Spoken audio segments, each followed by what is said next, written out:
So, whatsoever, absolute pleasure to have you both on for two Swigs and a Sig. I think this is episode 12, I do believe. Nice to see you both. Thank you so much.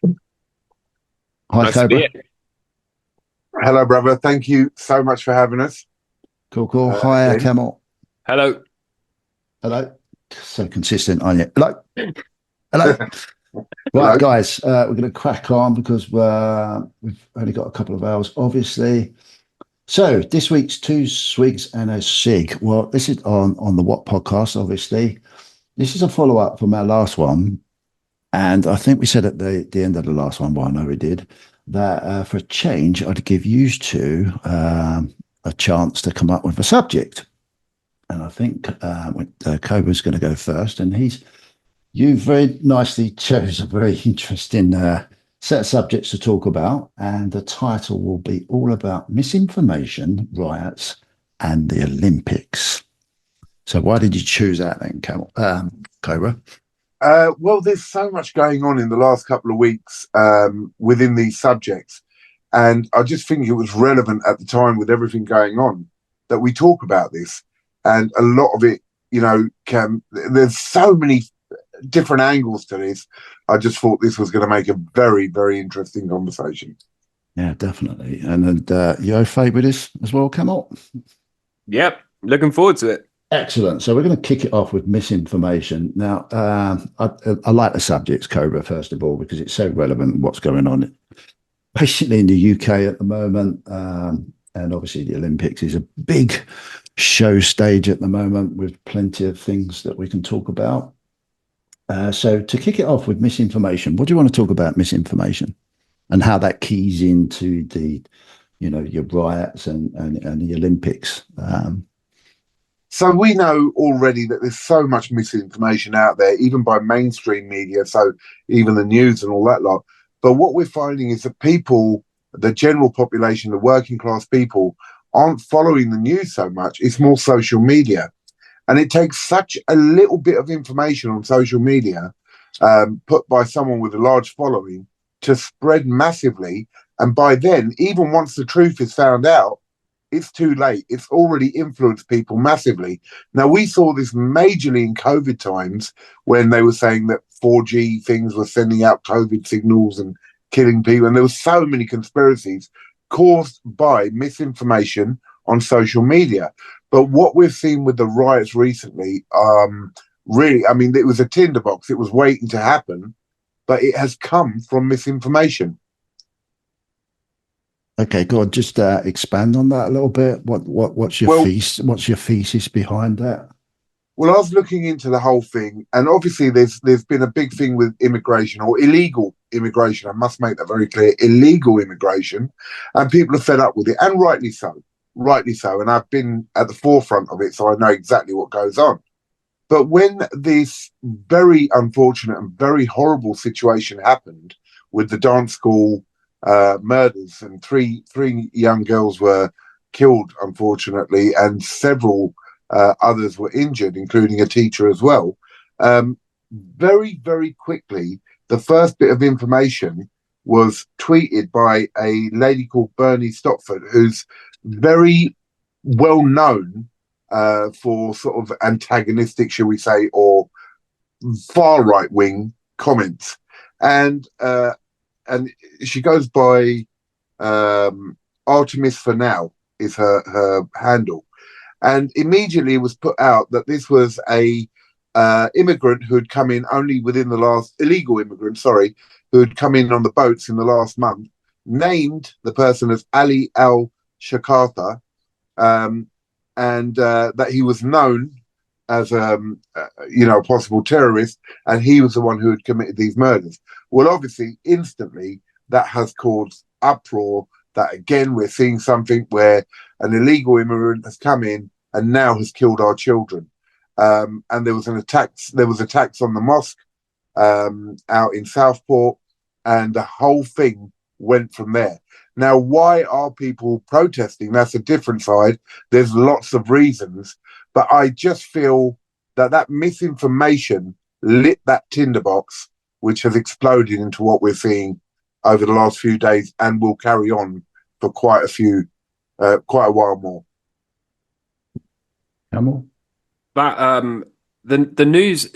Me and Cobra were speaking briefly about this yesterday, and there's a lot of tension, right? There's a lot of tension going on at the moment, and the news or the media or social media, wherever wherever you're looking, seems to be deliberately trying to increase this tension, right? It seems to be kind of pushing these ideas, like Cobra said.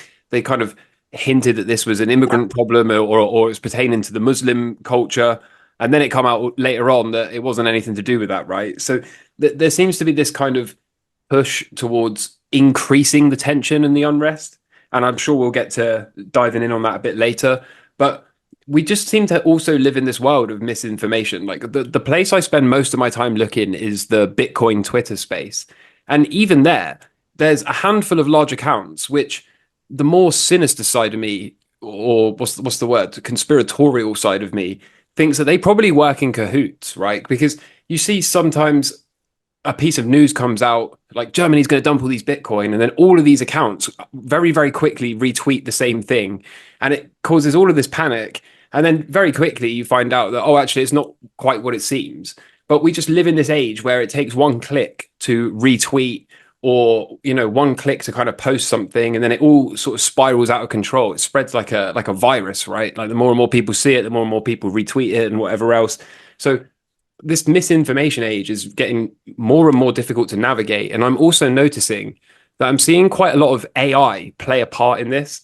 AI has gotten to the point now where sometimes I'm looking at a video clip and it takes me one or two attempts, like one or two views of this clip to actually work out that it's not even real, it's AI generated, right? So I think we're combating a number of things. First of all, there's the mainstream media, which is kind of pushing its narrative and seemingly trying to incite unrest and increase tension amongst the people and increase division, whether that is a racial division or a religious division or whatever the division is. They just seem to want everyone to be divided. And then at the same time, like I said, we've got this kind of new technology, relatively new technology, that's social media, which means you can suddenly access way, way, way more people with a click of a button that you wouldn't have been able to do 15 or 20 years ago.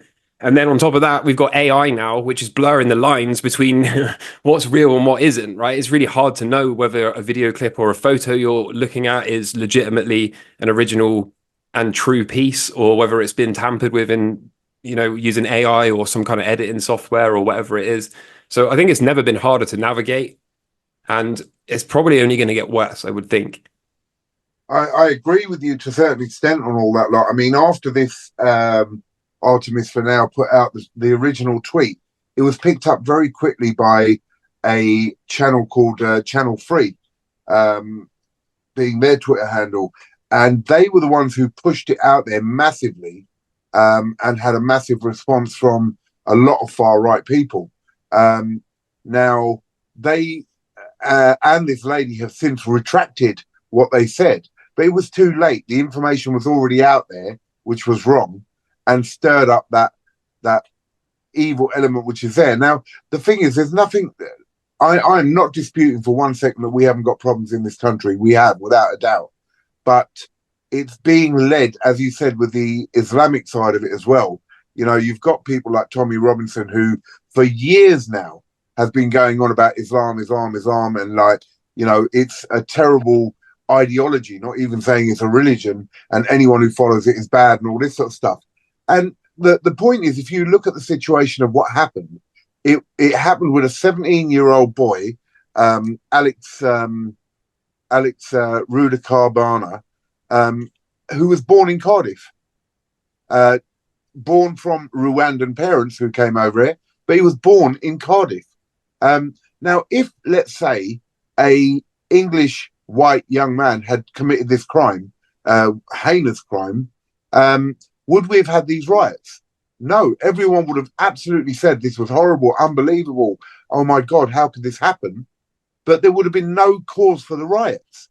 But because the information came out that it was a Muslim and this and that, it sparked, as I say, that tinderbox, which was waiting to be sparked for a long time, because this whole narrative about the boats and about illegal immigration has been going on for ages with Nigel Farage and many other people talking about it and constantly going on about it.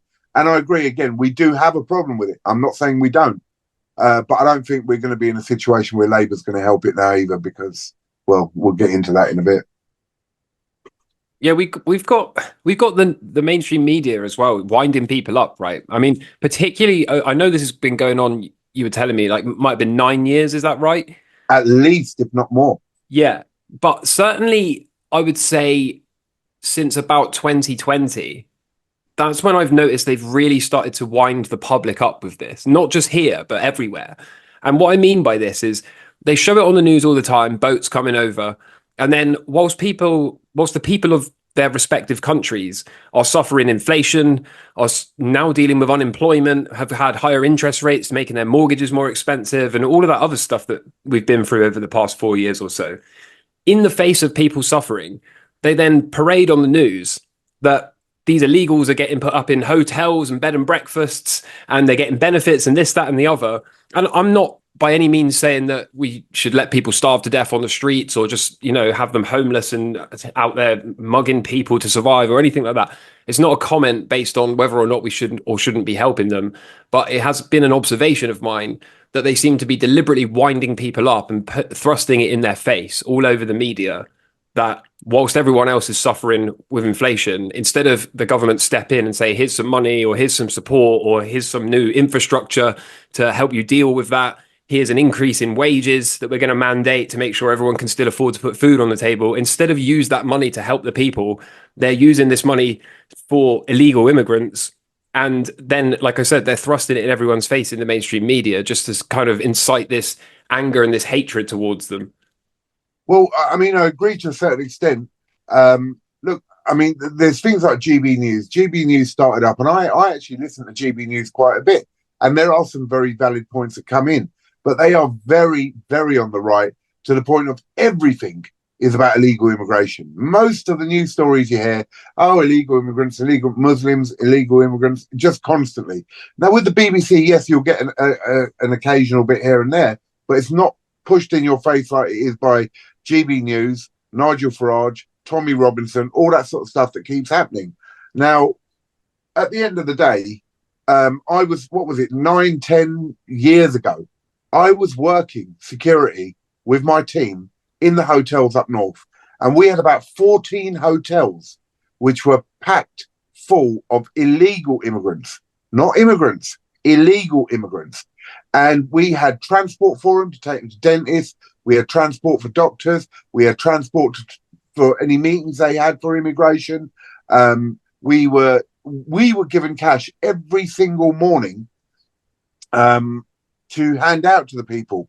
We'd go to their rooms, and it would depend on how many kids they had, how many were in the family, and all that, to how much they would get. So I saw the bottom line expense of what was going on, and it was massive. So it is a problem, but you're right, it is being pushed out there, and people are suffering more now, and then this is being pushed. But I've had these conversations with many people where they don't differentiate between immigration and illegal immigration. And they are two completely different things, because this country would not survive without normal immigration at the moment. It would not. And this is where the conflating sides are coming in.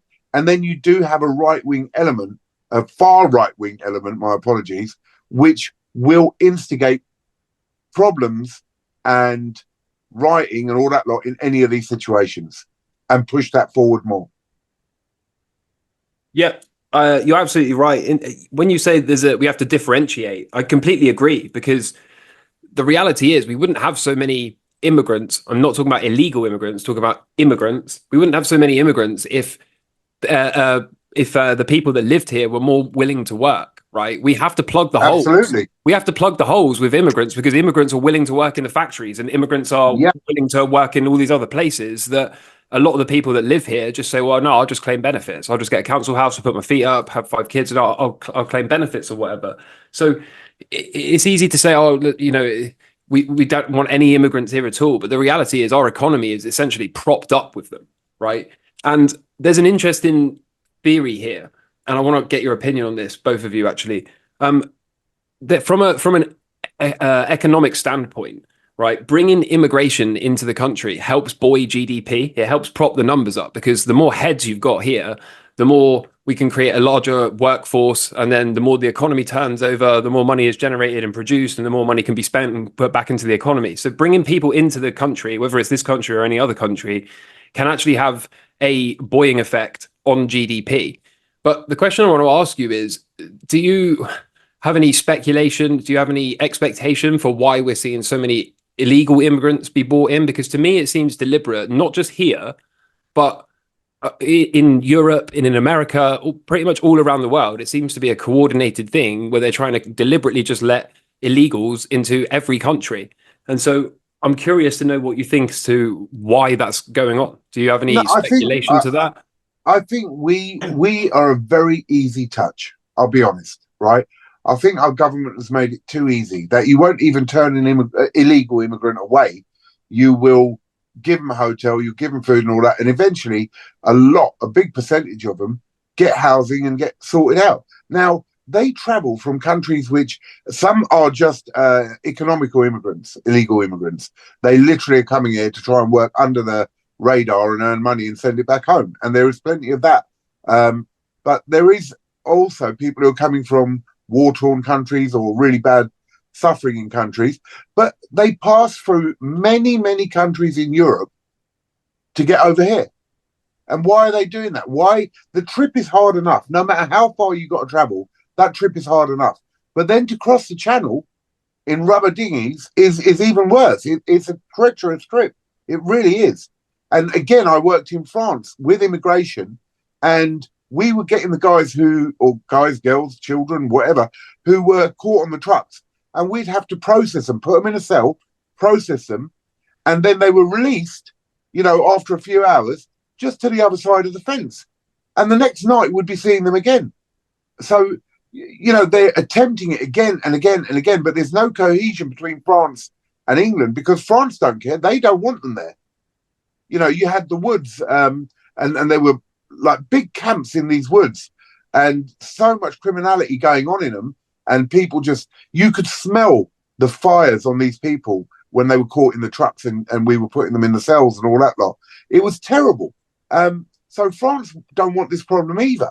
So they're quite happy for them to be going over the boats. And we're paying millions over to France to man their coastline, though it is a massive coastline, don't get me wrong. It's not an easy thing to do.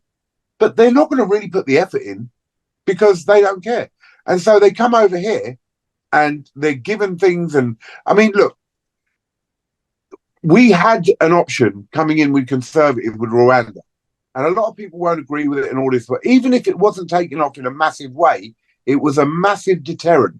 Because if they thought they were going to be shipped off to Rwanda, they would stop coming here or they would drastically decrease. Do you know what I mean? But Labour have come in and scrapped that straight away. So we're making it easy. We're allowing it to happen. Yeah, but the question I want to know is why? Why is it? What's the motivation here? Is it to sow discord and is it to sow division and increase tension because they want civil unrest? Have they, what do you think the reason for this is? Look, I know we've talked about several times. We've talked about this break down society, and then you can bring in whatever you want. And I think yes, to a certain extent, they'll do that, but they'll do that more economically, right? So that again, we've talked about CBDCs and all this stuff. This thing has been going on ages, bruv. And I don't think, as such, to a certain extent, it may be certainly, planned in a certain way. I just think we're too weak. Even our police forces are too weak. The restrictions we have in it, and we're too woke, and we're too scared to say anything or do anything. You've got one side, let all the refugees come in. The left side, let them all in, let them come and all that lot.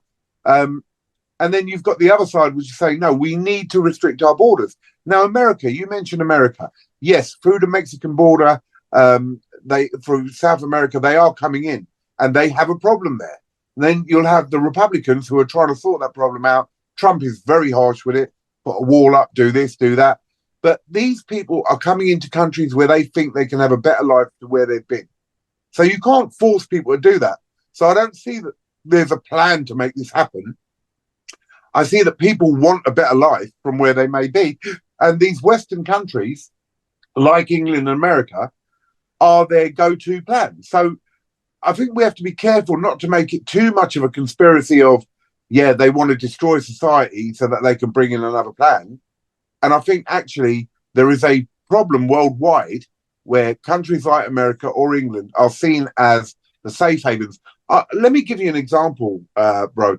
When I worked taking prisoners back to their country of origin. So once, immigrants or illegal immigrants, if they did a crime over here, they served their time, and then we had to take them back on the planes to their country of origin. And I sat down, I was cuffed to a Pakistani guy, and we were on the plane, and I said to him, bro, what happened? Tell me your story. And he goes to me, well, we all think that England is paved with gold. Literally, they think it's paved with gold, that you can earn money at such a rate and all this. He goes, so I came over here, and I couldn't get a job. I couldn't get any work. I was suffering. I had to start stealing to survive. So because I had to start stealing, I got caught. It happened again and again. I got caught and I was put in prison.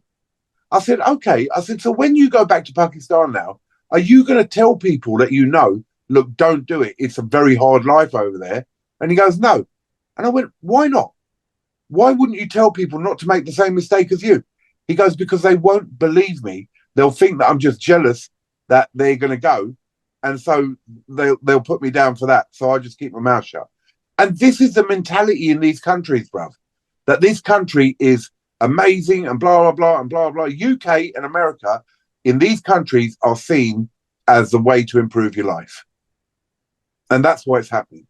It makes sense. It makes sense that that's the perspective from across the borders. It does make sense. Yeah. And I took several people around, bruv, to different countries and heard many stories. Yeah, I mean, I'm sure that that's a big component of it, but something about the way that the government seem to be working in coordinated efforts to increase immigration. Something about that, combined with the fact it's pushed on the mainstream media, makes me wonder if there's at least a component to this, which is different from the scenario you described. But are they pushing immigration? I mean, immigration is there anyway. America has a very strict immigration policy. Australia has a very strict immigration policy. You have to have certain points. You have to have certain financial things, or you have to have families in the country to legally immigrate. So they're not pushing immigration, but they're allowing illegal immigration. Yeah, but then I think at the same time, aren't they, whenever there's some kind of violent or heinous crime, they're very quick to imply that that's a result of illegal immigrants and I remember, do you remember that barge that showed up was it Dover? It was like a prison, a floating prison, and it had like 5,000 immigrants or something held up on it. Do you remember that? Yeah, I do remember something about that. Yes. Yeah, and they were showing that thing on the news like every single day. And I just remember thinking, what on earth is their angle here? Why do they need to cover this so extensively? But maybe I'm just a bit too, what's the word, paranoid about the things that are put on the mainstream media. But for me, nothing goes there by accident. Sorry, when you say mainstream media, who exactly are you talking about? I'm talking about like the BBC News and ITV News. Our main channels 1 to 5. Yeah, yeah. Yeah. When there's a major thing, and that's a major thing, to have a massive barge with thousands of people on it who are illegal immigrants trying to get across or wherever it may be, that's a massive thing. That's going to be on the news. But when you're talking about, when there's a crime and it's on the news and all that lot, that it was a Muslim or it was an illegal immigrant or it was this, that, or the other, that's what we're seeing more on the far right wing sort of channels like GB News and all that lot. Everything is attributed to that. And you look at stuff like Tommy Robinson, when he goes on about Islam and Muslims all the time, that's all you hear. Like, you don't get Albanians who are grooming kids, or you don't get these traffickers who are doing it. Not necessarily Muslim, it could be another religion, but you don't mention them. Or you don't get Epstein being brought up by him with what he did with children and all the rich people. Where was Tommy Robinson talking about that and how heinous and criminal that was? There was no mention of it by him. But anything Islam and Muslim is a big deal. He'll crush on that. And don't get me wrong. Listen, I am not saying at all that any of this is okay. Any crime against anyone in that sort of way is terrible and horrendous. But what he is doing and what GB News does is constantly go about Islam. You're not hearing Sikhs have done this or Hindus or Chinese or anything like that. It's all Islam. So we already have a war between the Western world and the Eastern world. We already have very high tensions, and this just heightens it. You know, your average Muslim is living a normal life and is not interested in any of this crap. You obviously have an element, I'm not saying there isn't, sorry, an element of fanatics, right? Like your average English-born English person over here has no interest in any of the rubbish that's going on and does not want the violence and does not want all that. But you have a very far right element, which is the fanatical side, who do. And even with these riots, you've seen the same people traveling to different places. These are like the old football riots. They used to organize these things and go from place to place to place and cause trouble. It was a buzz. There was a massive buzz to it. And when you watch some of these videos, and we'll get onto the police in a bit as well, but when you watch some of these videos, you can see the people laughing and jeering when they're chucking stuff and all. If you are seriously concerned about what happened to the kids, whether it was through misinformation or not, that you wouldn't be laughing and jeering because you set something alight or jumping around. You've got teenagers getting involved who have no idea what they're talking about, right? But getting involved in the violence because it's a buzz. It's the whole buzz of it. The football hooligans were exactly the same. It was the buzz, the camaraderie, and the fighting. Yeah, I can see. Yeah, I can see that completely. I think a lot of people are bored. A lot of people don't have anything better to do, and there's like an implied, what's the word? Like safety in numbers, right? If you're part of a riot and you got your face covered up and gloves on and you haven't got a phone in your pocket, you could, you know, so long as you don't get pinned down and handcuffed, you could smash things up and be a yob and kind of get away with it, right? Because there's so many other people there. And I think a lot of the, you know, the younger teenagers or whatever, and even just some adults as well. Like you said, I think they just enjoy having a ruck, you know, no different to the football culture that we get. And yeah, it doesn't really make sense because you see people smashing up shops. And I always think this, I'm like, why are we smashing in a local cafe when it's got nothing to do with any of this, right? But some poor cafe owner has just been caught in the crossfire and now has to go through all the, you know, insurance, assuming they've got it, or have to pay a bunch of money to repair all this stuff. And I always think this, like, why are we looting shops? Why are we looting the local clothes shops or whatever else is there? You know, what's that got to do with any kind of acts of violence or any kind of, you know, issue that's going on? So yeah, I think you're absolutely right. A lot of people are just bored and they just like to show up and get a buzz from being part of some kind of violent mob. Yeah, and brother, what you got to understand is the locals in there, the locals in that area, may be involved in the protest, and rightly so for certain reasons, but they're not the ones causing the violence. No. And so many times I've heard it, look, they're ruining our town, they're ruining our place. Do you know what I mean? It's these elements that move around with these riots, and they're the ones who are happy to smash it all up because it's not their area, bruv. But the locals, they want to protest, they want to demonstrate, and they have every right to do that. And so we're getting a mix of normal people who are frustrated, who would like to protest or demonstrate and have every right to do that, with this element of far right wing or hooligans and thugs who want to cause problem. And then the poor normal people who want to demonstrate are getting caught up in the whole mix. And that's where the problem's coming. Yeah. Yeah. Can I just ask a question to get back into the sort of one of the main titles with the misinformation? Do you think that, getting back into the misinformation format, that because of people's interpretation of the information that they receive, because we're also logged into, whether it's social media to get our news, whether it's mainstream media to get our news, that's where the misinformation can become very ski-whiff to our own emotions and our own agendas of what we think, and that's when it can be really used against us. Do you think that that's a possibility and what goes on? Because I've tested myself to a degree. I think one of the, this is personal opinion, that if you can end up especially with social media. Not that I'm a great tech with it all, but I've got a bit of a basic understanding. When you start watching certain stuff, then very cleverly somehow within the programming, the algorithm recognizes it and pumps that feed through to you. I think that's how it works. And in a similar way, that can happen on mainstream to a degree, because if you just watch BBC One, you're just going to get BBC One news. Um, and I think that can be a little bit dangerous sometimes, because then we can get stuck in our own little world, which we sort of think that possibly that's the main thing that everyone's thinking.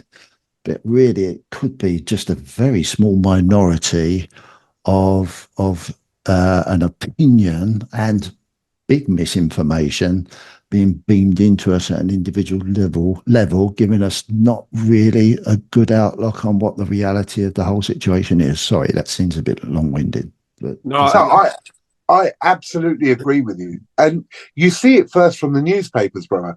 The newspapers are affiliated to certain sides. So you'll have a newspaper which is more conservative. You'll have another newspaper which is more towards Labour. You'll have another newspaper which is a very financial type of thing, like the Financial Times, let's say.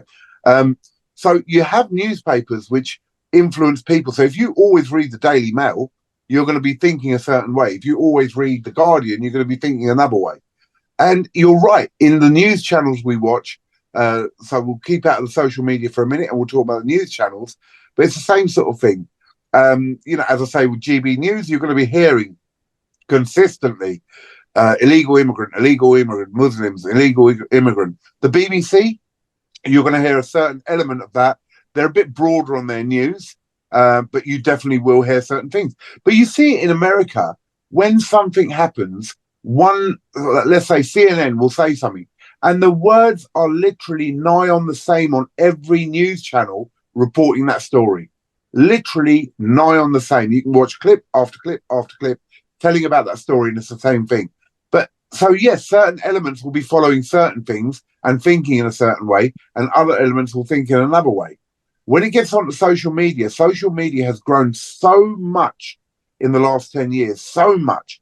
And we are very influenced by what people say and do. Look, I take care of a few celebrities, and my missus follows those celebrities that I take care of. And she'll go, oh, such and such has done this. I went, hun, forget it. What you're seeing on that is not true, because I'm with those celebrities when it's happening. And it's staged. They may be sponsoring something, or, oh, she just walked into that place and such happened. No, that was staged. And I see it all the time. So, yeah, I mean, people are influenced by these things, and it depends on what you watch, read, to what side you're going to be balanced on. I definitely think we can find ourselves in an echo chamber on social media, because even things like YouTube, right? You watch a handful of videos. If it knows it can grab your attention or you're interested in something, it will just bombard you with that until it ceases to hold your attention.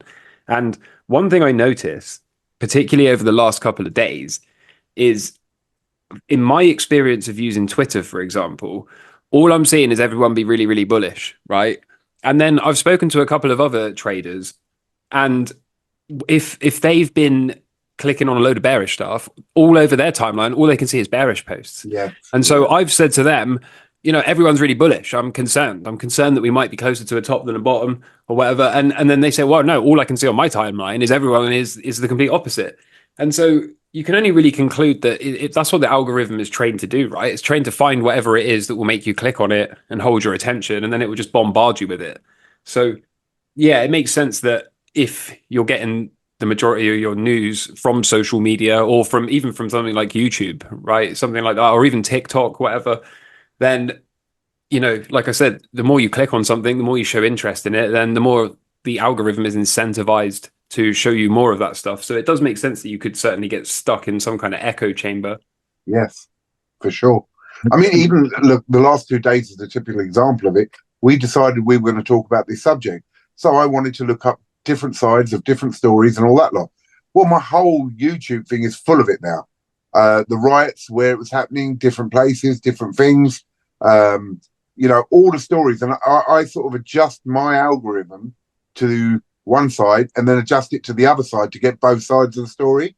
And it will totally adjust what I'm watching. So, yeah, I agree. And so do you think that possibly misinformation can be a bit misleading from that concept? Because really, at the end of the day, it's just information. Information is something that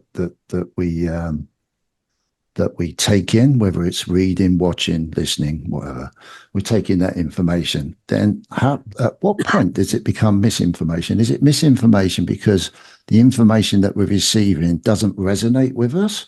So then, do we interpret it as misinformation, or is there something else to it? And then, if that's the case, then I see the power that possibly agendas can be pushed under certain narratives to meet the agenda of what's being pushed, if that makes any sense. Yeah, for sure. That's dangerous. Do you know the story with Brexit and YouGov? No. So YouGov is an online government run polling system. All right. Yep.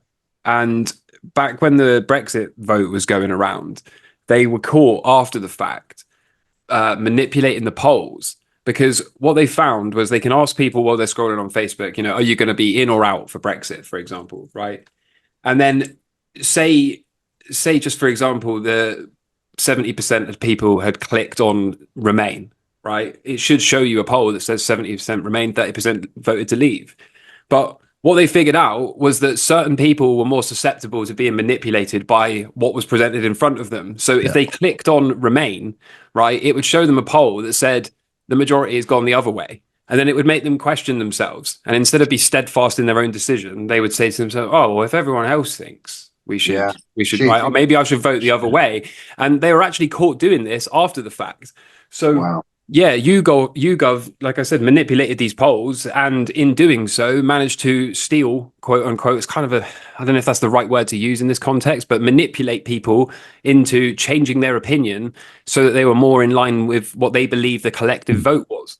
So yeah, they definitely, and they can probably do this in more ways than we can even imagine, right? There's probably so many subtle ways they can do this that you wouldn't believe it. I'm also thinking, now I'm talking about it, during the pandemic era, right? They were switching off comments on certain videos, right? Because they didn't want people to see that everyone was in disagreement with whatever was being pushed. And so we have seen this kind of censorship thing before, especially of late. And yeah, like I said, at least with the YouGov example, we know for a fact that they can and will manipulate data if it can help them push whatever they're trying to push. It's unbelievable. It just means really, you can't believe anything you're reading, seeing, doing. You can't believe anything. And then, it just puts you in a vacuum of what the hell is going on then? Yeah. What's right? What's wrong? And it's dangerous. It's really, really dangerous. And I think this is why people are so frustrated as well. They don't know what's going on. And it leaves them in limbo. It absolutely leaves them in limbo. And it's terrible. Yeah, the other funny thing about that YouGov poll, they fed it to the hedge funds. They fed it to the hedge funds before the official decision was announced. And they got Nigel Farage to pump the pound up on the news and make it sound like that we weren't going to leave. They made it sound like we were going to remain, and the pound pumped up, and all the hedge funds had already seen all the polling data and then shorted the pound at the top right before the decision was announced. There's a documentary about it on YouTube. Hilarious. Wow. Yeah. So who is it we should be fighting? I mean, look, we're talking about the police, and I won't mention any names, but someone said to me, look at the police, they're all bolstered up in their riot shields. Have you ever been on a front line or something like that? You're damn right they should have shields and batons and all. I'm sorry, but, look, there are a lot of people who are innocent in those protests and demonstrations, but there are a lot of people who are not. And these guys, it's not their decision. They may even agree with a lot of what you're feeling, but they have a job to do.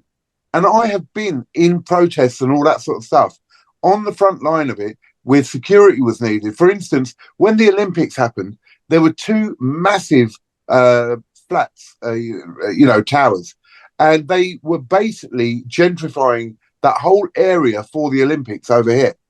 And so they were literally moving people out, no choice, and moving them into other areas outside of East London, where these people have grown up and lived all their lives. So there was massive protests on those two towers. And we were on the front line, and we had bottles being thrown at us and all that. Now, listen, I agreed with them. I understood how they felt, but I had a job to do.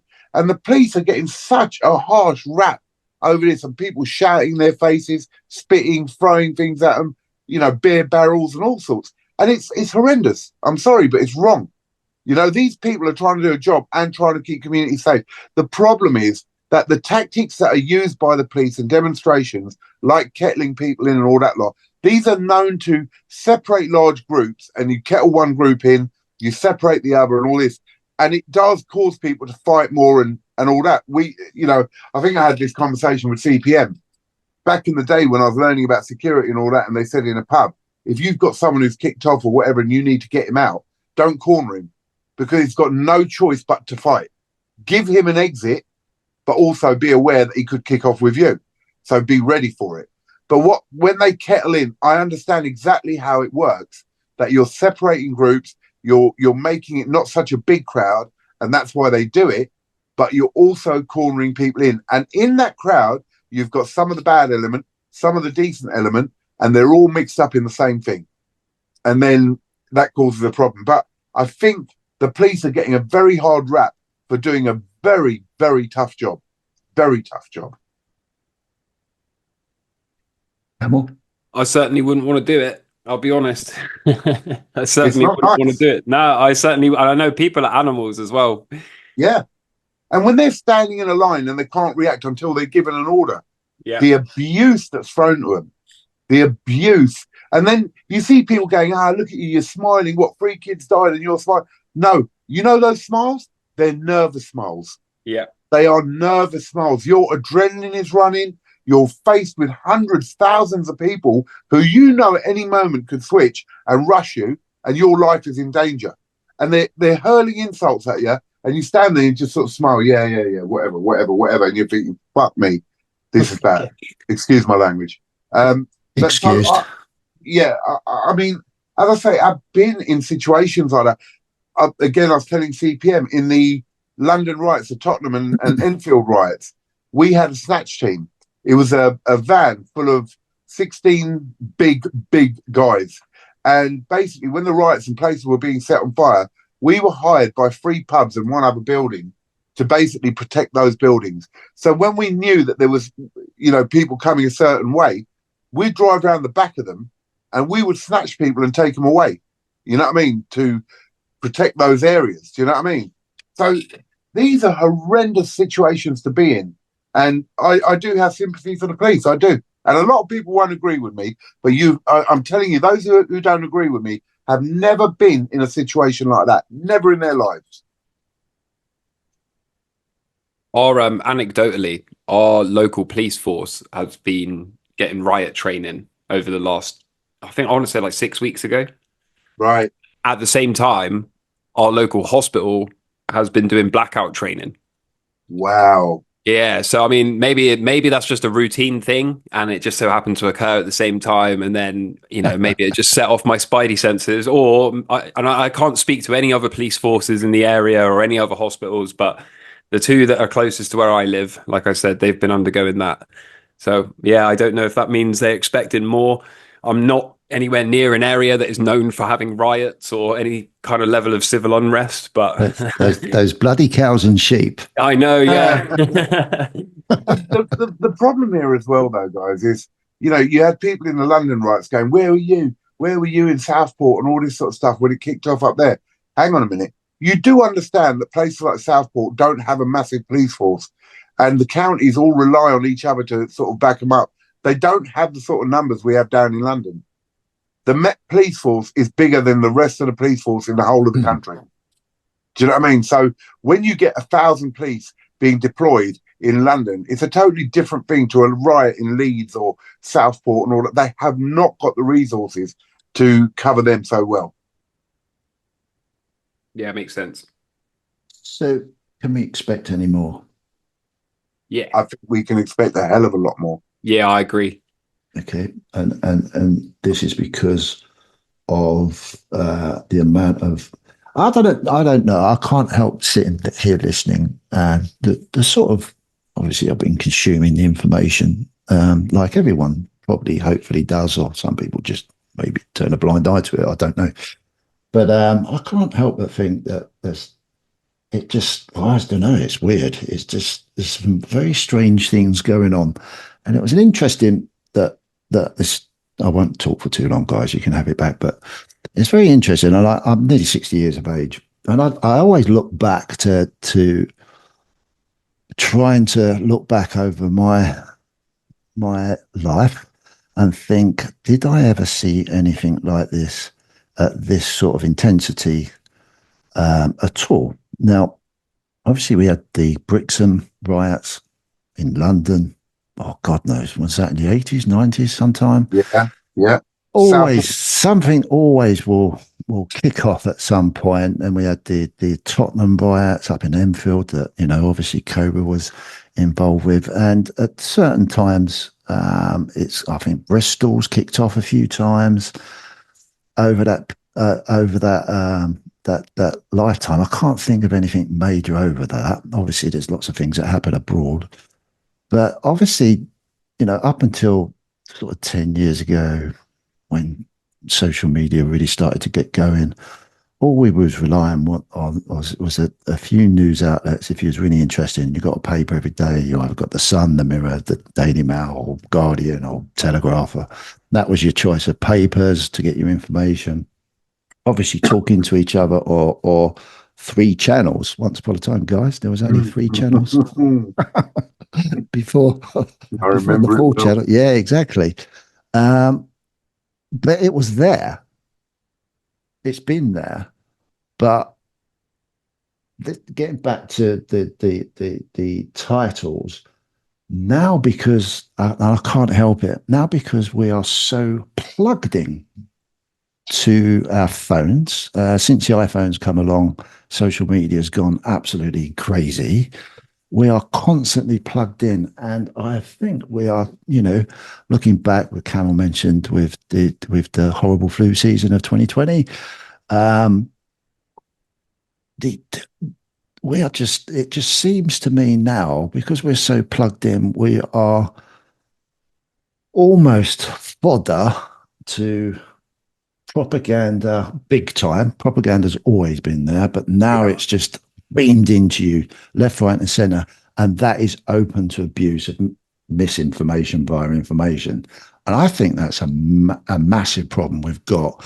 And if there's any likelihood of massive unrest or changes in systems globally, continentally, then this is going to be used more and more for reasons that I don't know about. But all I can do is almost try and pick my head around it, and hopefully not take too many sides, but just use reason and rationality to work out what's hopefully good for my community locally and my family. But it is a problem. I think it is a real big problem, and it's going to get worse, personally.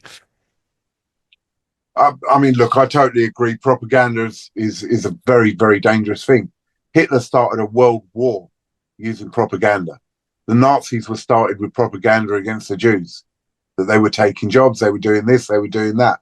And people were at the state, maybe not, you know, we're not as bad as what it was then, but people were struggling for money. Things were very hard. And he used that to round up the people and start what he started. So propaganda is definitely extremely, extremely dangerous. Now, look, I'm sure the two of you have views on illegal immigration, on our housing situation, on our taxes and inflation and all the problems we have. Did either of you go to the riots? Nope. Why? You've got the same views as everyone else. You know, you think we're in trouble over here. True? Yeah, I do. Yeah. Why didn't you go to the riots, bruv? It's not for me. I'm a lover, not a fighter, Cobra.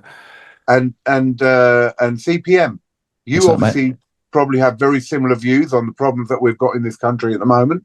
No. No? No. I've What got. What are your views on? Do we have issues in this country? I can't. You haven't got enough time to talk about my views. on this channel, dude, and I will take you down a totally massively different. We could probably do another podcast when I'm more involved. But yeah, I must admit, if I'm confused, I think that's the biggest thing, because I'm struggling to find truth in what's being beamed into my head outside of what I physically comprehend on a day-to-day basis. Well, that's good. I'm struggling with it. Yeah, but that's good that you're not just falling for whatever's being said. Oh, mate, I won't. Falling into that thing. That's I will not do it. Yeah, good for I'll you. categorically not do it, because I'm sorry, I'm talking too much and I'm interfering with your podcast, but I don't trust. It's a big thing. I've lost trust. Now I trust my family. I trust. You have to trust people in life, obviously. Otherwise, you know, what's the point of being here? I trust the information that I can physically verify to a degree, because I distrust the shit and the bollocks that's beamed into a young, all the way through the age groups out there. I really do. And it sounds awful and it sounds a bit of a cop out, but I think that's where I stand with it, dude. Well, I think that's... Did you, Cobra? No, I didn't, brother. Why? I didn't.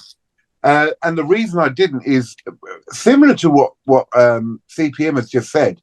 I think that there are situations which are bad in our country at the moment, but I think that the anger and all that has been elevated by all this propaganda and all this social media.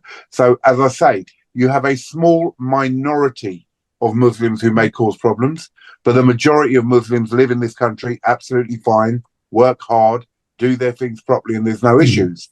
And I think there's problems with every type of society and all that lot. Now, look, we definitely have problems financially with what the governments are doing. I think the governments are corrupt. But if you notice, this whole demonstrations, let's say, not just necessarily riots, all started, or the catalyst for this incident now was the murders of these poor children. But now when you talk to, so I watched a lot of people who are being interviewed in the actual demonstrations and riots, and they had different reasons why they were there. And it was everything from illegal immigration. It was things like the amount of homeless people that we have in our country, and yet we're housing other people. It was criminal acts by so-called illegal immigrants and all that. But do you just dispel the whole other criminal acts that are done by other people? Have we got a problem with illegal immigrants causing crime, or have we got a problem with the way we handle crime? In other words, have the powers of the police been taken away to such extent that they can't even do it? Or even if it gets to court, so many things are thrown out. We have a massive problem in this country with knife crime from British citizens. Not illegal immigrants, British citizens. And it is massive. And those people who are caught with that get 6 months in prison, 3 months half time. Do you know what I mean? And prisons are so easily lived in now that, look, if I'm struggling to get accommodation and this, that, and the other in this country, commit a crime, go to prison, get fed, have a gym, have a PlayStation in my cell, get out, have a reputation now. Yeah, he's been in prison, man. Watch him. You know what I mean? And then I carry on with my crime. We're too easy. So the problem is not necessarily that it's just illegal immigrants, because there's crime all over the place. It's how this country handles it and how weak we are. Yeah, I was going to say, I've never really seen rioting or protesting in any shape or form as a productive use of time. I'm not convinced it solves anything. And maybe a demonstration does. Maybe that can get attention. But when you just got yobs running around smashing up local cafes, I don't really, I don't really see that that's beneficial. And yeah, I think it just feeds back into what we were saying about the media wanting to push people into tension and fallouts and division and all of that stuff. I think it kind of plays more into that than it does actually make a positive difference. There are definitely agendas out there. Now, whether it's to break down society, you know, the higher level, what we talk about of totally breaking down society to rebuild it is one thing, or if there are just smaller agendas, do you know what I mean? Say from far right, well, we want to cause this problem. We want to increase the view of the British people that this is going on and that's going on. I don't know, but you know, eventually, I mean, you know, we touched on the fact of how long this will go on for. Well, I mean, already into next week there are planned riots up and down the country. Into next week, not just this weekend. I mean, it's even hit Northern Ireland. There was a planned riot over in Northern Ireland. So these things are planned, and the trouble is now everything that has been boiling up in this pot for the last 10 years plus is now overflowing. So it's not just a problem of illegal immigration now, it's everything. Everything that's going wrong is going to come out, and people are pissed off and they've had enough. And in some circumstances, I don't blame them. But it's how you conduct yourself and how you do it. It reminds me of, have you seen V for Vendetta? I know of the film. I can't remember if I saw it all. It's the one, the one with the anonymous mask. It's Yes. I haven't seen many films, but that one I've seen a bunch of times, and yeah, it's pretty interesting because it's set in 2020, but it came out in something like 2012, and everyone's on curfew and lockdowns because a virus has broken out and whatever else, and they've got a tyrannical government. And but at the end, right, everything's been boiling over for a while, and funny enough, in the end of a film, somebody shoots accidentally and kills a small child, and that is the catalyst for everyone to go riot in and everything to get torn down and all of that. And it just reminds me of that moment in the film. It's just like everything's been boiling up, like you said, and now it seems to have reached. It seems to be reaching this climactic point where people just are going to go absolutely mental for the next few months. Well, the thing is, we've got to look at how were riots handled in the past, and we have had some. Do they just die out, or is this one which is going to carry on? Is this going to get worse, or will it eventually die out like the Tottenham riots, Southall riots? You know, points were made and things changed due to them riots to a certain extent. But how far will this one go, and how long will it go on for? And it's not just over here. There's been riots in France. There's been so many places in the world which are people have had enough. They're boiling over, and they're just reacting to what's going on. France feels like it's been rioting forever. Well, they go on strike for everything. You know what I mean? Yeah. Yeah, I don't know. I don't know. I think we're just going to keep seeing more and more of it. I think so. I think we've got a lot of problems coming. And it's just such a pity. The government is the most corrupt thing. I mean, we talk about democracy in the Western world, and you know, we see corruption in other countries. And the thing is, in other countries, it's blatant corruption. Here and in America, it's underhanded corruption. But it's becoming so more evident, do you know what I mean, that it might as well be like any other country. Do you know what I mean? The corruption from the government is horrendous. Absolutely horrendous. Yeah. So before we move on, Camel, what's your true how bad is this misinformation around? I've heard you talk about certain narratives that you don't like to call conspiracy theories and whatever, but we're not going to call them conspiracy theories. We're just going to call them or opinions. What do you see primarily? What's going on from your point of view? I don't know what I see. I just see a divide and conquer tactic. I think that's what I see. I think they just want everyone to be choosing a side. I don't think they care what side it is, as long as you're willing to have a row with someone on the opposite side. And that's what I see. I think they're just deliberately trying to sow unrest. And the one thing that I can't reconcile is why. I can't reconcile what exactly it is that they're trying to bring in on top of it. Does it have to be that a higher presence, let's say, as in, politicians or the elite, or so? Does it have to be that they're trying to bring something in, and that's why we're having this problem, or could it be that people are just so frustrated that they are reacting to what's going on, and it's not some grand plan. I'm not saying it is or it isn't. I'm just putting this to you. There's not necessarily a grand plan that has been put together for people to riot. Though information is often comes from the top. So as I say, I'm not saying either way. I'm just asking the question: that is it just people have had enough and are reacting to what's going on, or do you think this has been instigated from a higher level? The most of me leans on the side that this is instigated. Most of me leans on that side. It's entirely possible that people have just had enough. That's also entirely possible. But and maybe that's what it is. Maybe they just know people are going to fall out, and maybe they can just stir it up a bit. But most of me thinks that they are going to use this in some way, shape, or form to bring in something. Or maybe another part of me wonders if this is like a distraction. You get everyone to fall out, and then no one's paying attention to whatever laws they're changing in the background that we don't even know about, or whatever it is. So part of me wonders if it's like a smoke and mirrors show.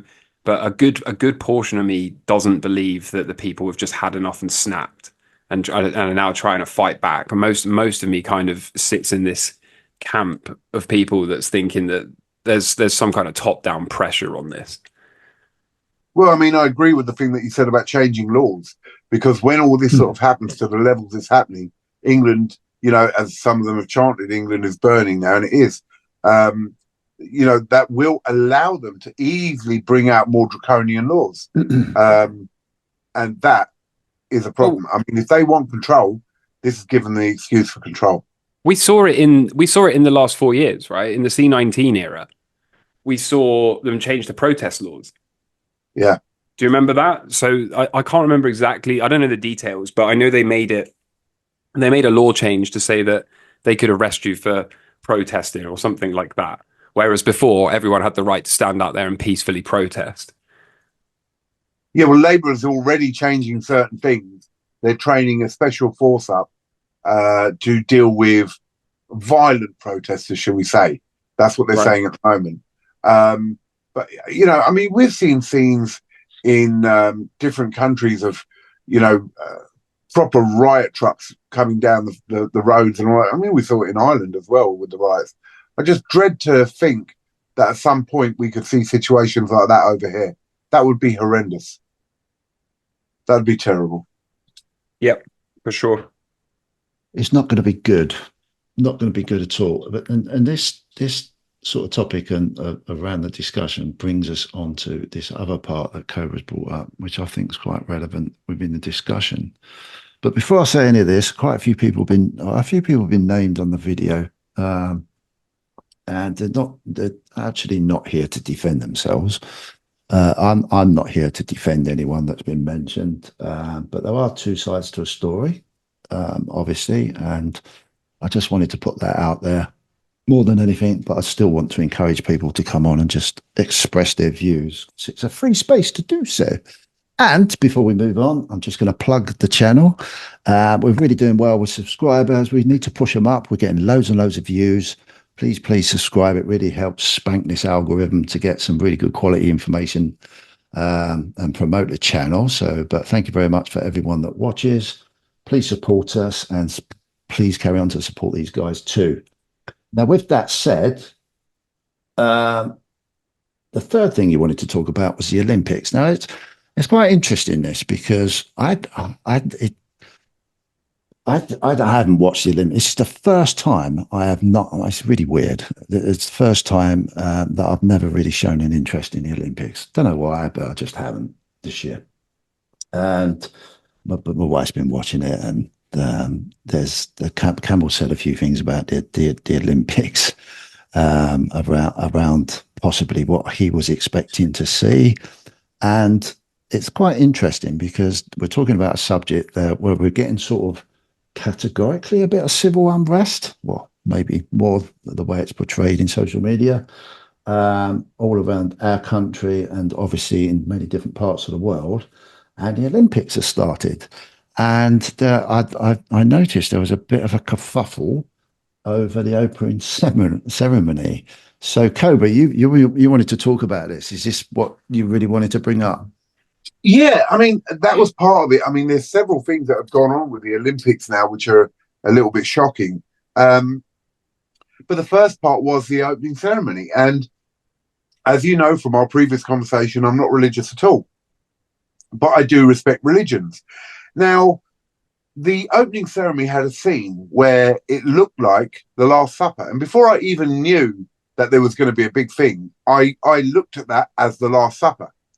And it was a load of trans people or drag queens, and people very skimpily dressed and coloured lying on a table and all that.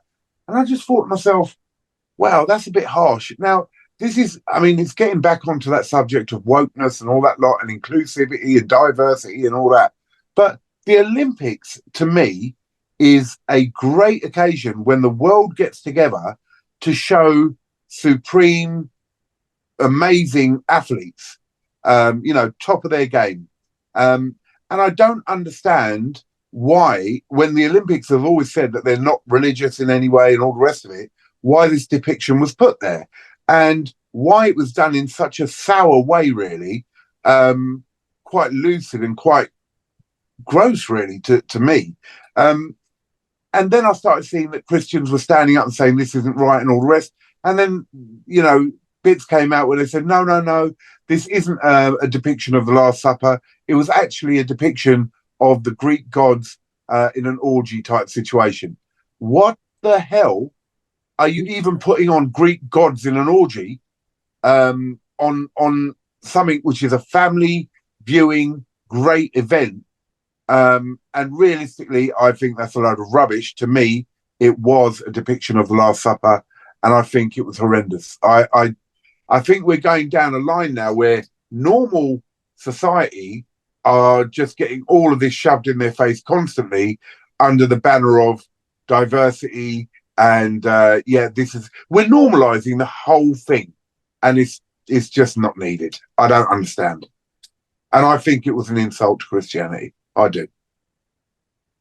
Yeah, I think. Excuse me. I think it probably was, and like you say, there's a chance that it was a Greek orgy or whatever. But then, as you said as well, what's that got to do with anything, right? Yeah. Why has that got to be on a family show? My suspicion is that they just love to poke at Christianity whenever they can. And I also think that a large amount of that was done to wind people up and get a reaction. I really do. I don't think they thought they could get away with it. I think they did it deliberately to try to get people riled up and annoyed. Again, it kind of feeds into what we were talking about earlier, right? They just want everyone to pick a side. They don't care what side it is. They don't care if you're atheist or Christian or Muslim or whatever. But they did a good job if we assume that was their job, which was to wind people up. But to what end, Camel? What do you mean? What is the conclusion? What are they trying to achieve by winding the people up over that? Why? I mean, all right, I can understand the things that we've been talking about with the riots and illegal immigration and picking stuff. Why in the Olympics? Why are you trying to wind people up? I think because it has so many eyes on it from all around the world. That's why. I think that if you want to manipulate mass perspective and mass consciousness into a state of anger and division and outrage and shock and all of these negativity based emotions, then that's one way to do it. I think that's what I think, really. And it worked, because I saw the Muslims coming out and saying that Christians need to stand up and fight. Like, Muslims would never tolerate this. They'd never do this to Islam, which is true. They probably wouldn't, right? But at the same time, from a Christian perspective, they were sort of going, well, that's disgusting. I don't agree with it. But they're kind of more passive, right? It's not easy to incite violence and riots and unrest and protest out of Christians. But had they have done that to Islam, we would be looking at quite a different situation. Oh, I agree. There's pros and cons for both sides. On the one hand, we probably wouldn't dare bash a beloved prophet from Islam on the Olympics, right? But on the other hand, if you wanted to incite violence and riots and protests from the Muslim culture, we know how to do it, right? And but if you're saying that, and they wanted to cause unrest, why didn't they do that then? Well, if they weren't going to get a massive reaction from Christians, because I don't think it was. Well, I mean, I obviously I don't have the answers, but my suspicion is just that it's a more subtle way of doing it. I also think that a large part of this comes from the fact that a lot of the elites identify with Satanism, right? And Satanism is derived from inverting the Bible and from inverting Christianity. That's just what it is. They don't invert the Quran. They don't invert and do the opposite of Islam or any other religion. They take the Bible and they invert it. Yeah. And so, and again, I don't know if Satanists were part of the people that wrote the opening ceremony. I don't know. But if we just assume they were, then it makes perfect sense that they would mock Christianity and not another religion, right? And when we look at the Last Supper and it was all full of drag queens and whatever else, then again, it kind of speaks to making a mockery of it, which is the entire thesis of Satanism, right? So I largely suspect that is a big contributing factor. I also, like I said, largely suspect they just want to wind people up and they just want mass consciousness manipulated in a way so that everyone's kind of annoyed and angry and distracted by it and falling out because ultimately they want people operating in this kind of angry and negative emotional and energetic state. So that's kind of my read on it. That's what I thought of it. There was a lot of more subtle things going on. Like there was a clip of a guillotined woman singing, right, holding her head in her hands, and her neck was severed above. There was some weird stuff like that. There was a few second clip of a panoramic shot over the Statue of Liberty that had been graffitied and debased and had a dagger or a knife sticking out of its cheek. And there was lots of these weird kind of subtle things going on. And we can read into that all day or we can't, right? I mean, some people will say that was symbolic for the death of liberty or that liberty is going to be taken. And other people will just say, well, it's probably just some outside the box artistic projection of whatever. And we can never really arrive at the true conclusion from this stuff. It all kind of depends where you sit on the spectrum. But yeah, there was a lot of weird stuff going on. That horse thing that came in, I know we had this conversation a couple of days ago, Cobra. I mean, it could have been a nice horse, right? And maybe there's nothing more to it, or maybe it was symbolic for the second seal, the second horseman of the apocalypse.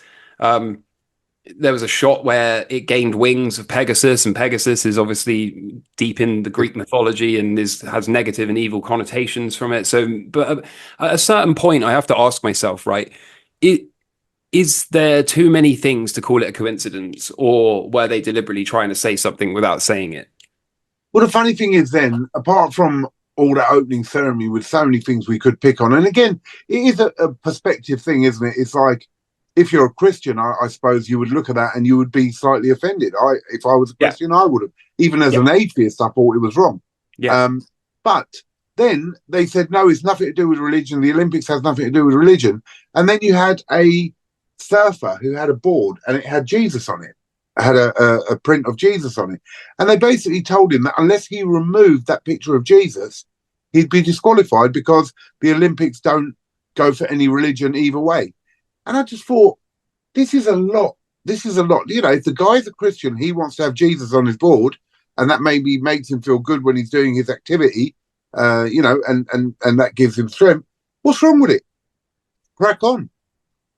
Yeah, 100% agree. I just think too much was it. And again, we could be reading this all wrong, and it could be some weird artist who thinks this is really great. But I think the wokeness side of it comes in, and the breakdown of society again comes into it. We are consistently normalizing this stuff and breaking down society. Yeah, and desensitizing everyone, including the children, to all of this transgender drag stuff. And I've got no problem with that, right? Like, if you're going to be gay, be gay. I always say that, right? If you want to be gay, be gay. Right. But where it becomes a problem is it's nothing to do with homosexuality or transgenderism or any of that. Where it becomes a problem for me is when we're dressing people up in overly sexualized outfits. I mean, one of the guys had his ball bag hanging out in that Last Supper bit, right? Absolutely. And you think about it, if we take away all of the sexual orientation completely, it's absolutely unacceptable for a grown man to have his ball bag out in public in front of children, right? That's absolutely unacceptable. It's not about anyone's orientation or any of this stuff, right? And it's the same thing for the pride marches, right? If you want to walk around and fly a flag, a rainbow flag, that's absolutely fine. But you don't have to be wearing a gimp suit and dangling your balls in front of all these children and women that are around. It's not acceptable for anyone else to do that outside of this context, right? I'll get arrested if I went down my local high street with my bits hanging out, right? So, but over time, originally, the pride marches and all that lot were not sexually like that. They weren't that bad. Do you know what I mean? And they could be a family event, and it was celebrating gayness and all that, which is fine, no problem. You have a gay parade, lovely. But now it has become that sexualized, even to the point that our security have to go to certain acts or whatever you want to call them, say, right, you've got to cover that up. It's too much.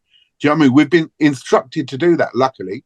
But why is it even getting to that level where it's so normal to just show sexual acts and weird, erotic, things which should be behind closed doors? And absolutely crack on at home, do what you want to do. No issue with that at all. But you can't parade down the street making this normal. Yeah, I agree completely. But we're seeing it outside of just in culture in general, right? Because you think back to, I don't know, 30, 40 years ago, it was unacceptable at the time, or at least shocking and outrageous and egregious to see a woman in a bikini, right, at the beach. Yes. They should have been wearing swimsuits or perhaps more covered up. And then the bikini gets normalized, which is fine. And then we fast forward, a few more years, and only in the last, I don't know, 5 or 10 years, now the bikinis have become thongs and then G-strings, right? So now you've got people walking around on the beach with like their ass cut out of the back of the bikini. And me and my brother were joking about this the other day. Like, in 10 years, what's the next evolution? They're going to cut a window out of the front of it. Do you know what I mean? Like, where does it end? And we're just seeing a process of desensitization over and over and over again. They keep seeming to shoving it in everyone's face, no pun intended. And we end up at this situation where now it's just completely normalized to do all of this stuff in front of children, when years and years and years ago, this stuff would have been completely reserved for a married couple in the privacy of their own bedroom, right? But as I say, this wokeness thing has gone so far now, bro. And even, there's been this conversation going on for ages within sport that, males or males can dress as females or say they're a female and then compete against other females. And then we've seen it in the Olympics now with this boxing situation. Now, this one was a bit more, bit more debatable, but still very bad. So the person in the boxing was born with female genitalia, but had XY chromosomes, so was biologically a male with high testosterone, bigger bone structure, etc., etc., etc. Hit the female boxer once, and she just went, "I've never been hit that hard," and couldn't carry on. Yet this same person was stopped from the boxing league to actually box because of this situation, but was allowed in the Olympics. Yeah, and so we're seeing, hey. Sorry, I was going to say that whole situation is really weird because it states in the rules that trans people aren't allowed to compete. That's in the rules for the Olympics. I know, but isn't there another one? There's a second one, isn't there? That is for either China or Japan. Yes, I think there is. There was comment about 2 people. So this is why I said it's a bit weird in some ways, because he's not trans. He, she, whatever is not trans. He's intersex. Yeah. So had the genitalia of a female, but the chromosomes of a male. So I can see that can complicate it slightly, but still, if you have been banned from actual boxing in a female situation by the boxing board, then why would you be allowed to do it in the Olympics? And they ban boxers for all sorts as well, right? If you have dodgy eyesight, you're not allowed to compete because it's a risk to your own safety. You can't get punched in the face if you can't, if your peripheral vision doesn't work properly or whatever. They do brain tests on fighters all the time, and if your brain is susceptible to more injury because you've had too many hits in the head, they won't let you compete either. There's all sorts of medical concerns that prevent people from fighting professionally or even at an amateur level. So I don't think it's a big stretch to say that she couldn't compete against other women when you could see she clearly has the lats of a man, right? Yeah, absolutely. And this is the problem. And then, you've got these women who have trained all their lives and have worked hard to get these achievements, have broken records, done this, and then a male stroke female, female stroke male walks in and wipes the floor with them. And it's just, I don't know, bro. I don't know. I mean, it's very hard in this one because it's not a trans female. So it's an intersex thing. But I think looking at the testosterone levels and all that lot, I think maybe they should have made a decision that it was too dangerous, if nothing else, too dangerous for this person to be fighting against a woman. Yeah. And do you know much about the other one? I don't. The other fighter? No, I've heard about it, but I don't know anything about that one. Definitely doesn't have the same frame. Definitely has a more feminine frame, but again, it's just not fair. It's just not fair. You mentioned in a previous conversation that I had with you that actually in 2012 Olympics over here, Yeah. there was something a bit weird about the opening ceremony there, because I was saying I remember watching the one with the Rocket Man and all that lot, and it was great. There was no sort of rubbish going on in there. But you said something about the 2012 one. What was that? There was lots of weird stuff in the 2012 one. There was children in COVID beds, in beds, and then like a big sort of they said it was Voldemort, I think, supposed to be a tribute to Harry Potter, rose up and waved a magic wand around, and then these like demon like ghosts came crawling along the floor, and everyone was in their beds, these hospital beds, and they were real patients and nurses that were used in the ceremony as well. They were real nurses and doctors and medical professionals that were performing the dance in their uniforms and pushing around the hospital beds. And a lot of people Wow. said that it was a bit of like predictive programming for the C-19 era. There was also a Russell Brand type character that played a duality, right? And there was women that were pointing at him in an accusatory way, which of course he then ended up playing sort of two sides of the same coin later on in the pandemic era, only to then be accused of women by women of sexual type crimes or whatever. Um, yeah, there's a lot of weird stuff like that that went on. You got to Um, see it to believe it, really. I think I need to watch that. I mean, I'm sure I'll find it. Yeah, you got to The see it to ceremony of believe it. 2012 Olympics. Yeah. I don't know, brother. I think, yeah, there is some backstory to this. There is some agenda somewhere, but without knowing exactly what's going on, I don't want to say anything, because then we start speculating. When you start speculating, that's when it gets dangerous. So Yeah, um, it's very hard. I'll comment on something which I have maybe a strong opinion. It may even be wrong. A strong opinion about something when I don't understand exactly what's going on. It's very hard to comment on it. yeah, yeah. I will say this: if anyone's not seen the 2012 one, I would recommend watching it. It's pretty crazy. I'll definitely have a look at that. Yeah, it's worth it. Mm. Any more? CPM? Any more in the Olympics? No, I think we've basically covered that one. I just think there's a lot going on. A lot going on. You know. Cool. Well, that's fascinating. I don't know. It's so difficult, isn't it? Because you can have, I don't know, under certain circumstances, you can really have, and I've done this quite a bit in my life. I've been very opinionated on certain things, and I've in the latter part of my life, I've thought to myself, why was I so opinionated? Because in true reality, I didn't really overly experience at a physical level some of the stuff I've been really opinionated over.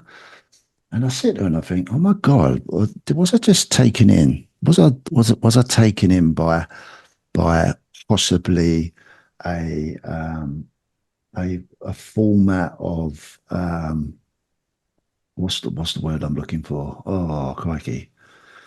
Oh, brainwashing through a system. And then I sit there and I think, well, the only thing that's changed in my lifetime, and this is how old I am. I mean, I can remember everything pre-color TV. I can remember not having a TV, which is really sad. Phones that were just on a line that you could just fixed, and you watch the dial go round, and you're just fascinated. Phone boxes, communication was just so like really at a physical level. Most of my young childhood was around that. But getting back to what I was saying, it is a lot of my opinions have changed due to the information that I've consumed. And so much of that information that I've consumed, I haven't really physically experienced. Like, oh, you go through some of the wars that have been going on through my lifetime, changes in politics, changes in culture, yeah, the whole racial thing, and you know for example, the racial thing, I've never experienced personally. I'm not saying it doesn't happen, but personally, I've never personally experienced racial tension in my communication through my day-to-day life, other than someone. Well, it wouldn't even be racial; it'd just be someone calling me a prick because I probably was a prick, and it didn't matter who that person was. But it fascinates me that I have been opinionated on certain things through my life, but not really overly based on something I've really physically experienced. It's always been around talk, or it's always been around stories. It's and to a degree, probably between my 40s and 50s, where you've got this big hype with the internet and everything being beamed in, and you're succumb to even more information. I've probably recognised that it's so easy to brainwash a nation into whatever if you've got the power to do it. I totally agree with you, and I think we're all guilty of that. My opinions will be based partly on what I have experienced and partly on what I listen to. And I'm sure Camel will have a similar situation. The thing is, we do hear a lot of stories about a lot of things, and then we have opinions, some based on our own experiences and some based on just listening to arguments and then taking one side or the other. Yeah. Now, when we go back to the 60s and 70s, I was born early 70. As I mentioned in my life story, I was there during the time of skinheads and racism and all that sort of stuff. But it was a very similar situation then, that too many blacks and Indians were coming into the country. But what people forget was the Commonwealth, and where the British had such an influence over the world. And after the world wars, they were actually bringing people in because they didn't have the male workforce. And so they were bringing people in from all the countries that they had ruled, and inviting them in. And once you bring, people in from these countries, then families are going to follow. But there was a big uproar about it then. There was a lot of tension in those years, in the 70s and 80s, about too many blacks or Asians being here. Now, the majority have integrated, and, a generation or two down the line, we're very British, the people who were born here from those communities. Now we have the whole thing from Eastern Europe and the illegal immigration coming in. We're in a very similar situation again, but this time the illegal immigration has sort of pushed it to another level. So, yeah, I agree. We are influenced by what we hear. And sometimes I think you're right. We need to take a back step and say, well, how much am I being affected by this, and what am I actually seeing? And how much am I just going by what I'm hearing? Absolutely. Camel? Yeah, I think brainwashing has probably never been easier since going back to the time when you might have just had newspapers originally, right? Yeah. If you didn't read the newspaper, then the only people that could really influence you were those immediately around you, I guess. Absolutely. Radio and then, as well. Say again? Radio. Yeah, radio. Yeah, of course. Yeah, radio. And then came the TV, right? And then came more than one or two channels. And then, fast forward to today, and we've got, like you said, social media and all these other ways of just constantly beaming data and information from all around the world in real time, non-stop. So it's probably never been easier to, slip things in through even to the younger generation now. Most kids have phones pretty earlier than I would like mine to, at least. Yeah. And I can imagine that while they seem to be harmlessly talking to their friends online or scrolling through social media, I'm sure that if you had an agenda, it'd be a pretty nice opportunity to slip some propaganda in between the things that they're scrolling through, right? So yeah, I think it's probably never been easier to brainwash people, but ultimately, I think as long as you can maintain some level of objectivity and some level of self-awareness and not give your energy to this stuff too much, I think if you're seeing stuff that's winding you up, then it's probably having its intended effect. I think everything's designed to steal your attention and your energy. And if you just kind of observe it objectively and go your own way, I think then you can do better. I think that's a very good point. I think that's a very, very good point. Basically, I truly believe, be careful what you hear, be careful what you believe. And, like CPM said, look at your life and look at what's going on around you and say objectively, well, is this really as big as what they're making out? Or is it an agenda that's being pushed or winding people up or separating society? Well, it's really fascinating actually, because when it's a good point I'm going to try and pick up there and just explain it a little bit better. Was whenever you're watching stuff on your phone, your TV, your screen, your PC, you're limited to a size of a box to view in, aren't you? And whenever I obviously with the riots that have been going on, I'm not condoning anything, absolutely. But sometimes and I've looked at this over a long period of time. When you're consumed in the screen, all you can see is the pure, we'll talk about the violence that's beamed in on a, I don't know, 6x2 screen of an iPhone, or a 50 by, well, some people have 80-inch televisions now, but you're restricted to that viewing angle and you're consumed. And quite often I sit there and I think, wow, that looks terrible. And then I think to myself, hold on a minute, if we zoomed out a little bit, what's the big picture here? Yeah. And the big picture will be a corner of a street with maybe a few hundred people in, and it's all kicking off. But because you're beamed down into a screen size, you think this is massive, and you consumed almost like a film. That, when you get into a film and you think this big battle scenes going on, and there's absolutely the whole of the continent or the countries involved in this big battle scene. But in true reality, it's a small thing. So the concept of what you're consuming can be not that it's right or anything like that, but the concept, when that's continually beamed in, you start to visualize, and your brain takes in, oh my God, this is way bigger than what's actually it being portrayed, because of your visual access to what you're seeing and consuming at the time. Does that make sense? Yeah, of course. Yeah, absolutely. And then from that, and as you start beaming, and this is what happens with the kids on TikTok and everything like that.